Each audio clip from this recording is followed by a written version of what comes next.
Bonjour et bonsoir à tous. Si je vous dis médecine génomique, qu'est-ce qui vous vient à l'esprit? Allez-y, prenez le temps, mettez en pause et réfléchissez. Si vous n'y avez jamais été confronté, ça a peut-être été un peu confus, mais au moins vous savez ce qu'ont ressenti nos sujets lorsqu'on leur a posé la question. Vous vous êtes sûrement dit génomique, génome, génétique, ADN, avec la médecine, peut-être une médecine spécifique qui soigne avec l'ADN? Eh bien, c'est justement ce que nous avons essayé de trouver dans notre étude.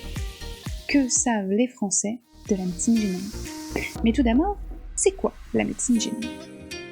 Pour faire court, c'est l'utilisation des gènes en médecine pour mieux prendre en charge les patients. Que ce soit par le dépistage, que ce soit par la prévention ou l'adaptation de soins en fonction des susceptibilités génétiques de chacun. Mais elle est très peu connue. C'est en tout cas ce qu'ont montré Han aux USA et Jobin au Canada. Alors, comment a-t-on procédé exactement? Nos sujets ont rempli tout d'abord un questionnaire d'évocation libre hiérarchisé, puis nous avons réalisé avec eux des focus group.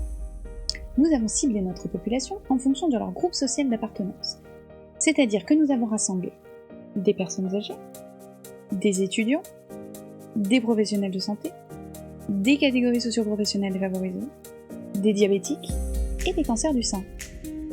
Chaque participant a donc rempli un questionnaire avant la réalisation du focus group. Dans ce questionnaire, nous leur avons notamment demandé ce qu'ils savaient de la médecine génomique afin de recueillir leur perception individuelle. Et ce que vous voyez à l'écran, c'est ce qu'on appelle une évocation libre hiérarchisée. Lors des séances de focus group, nous leur avons ensuite reposé la question pour recueillir la perception de la médecine génomique en tant que groupe.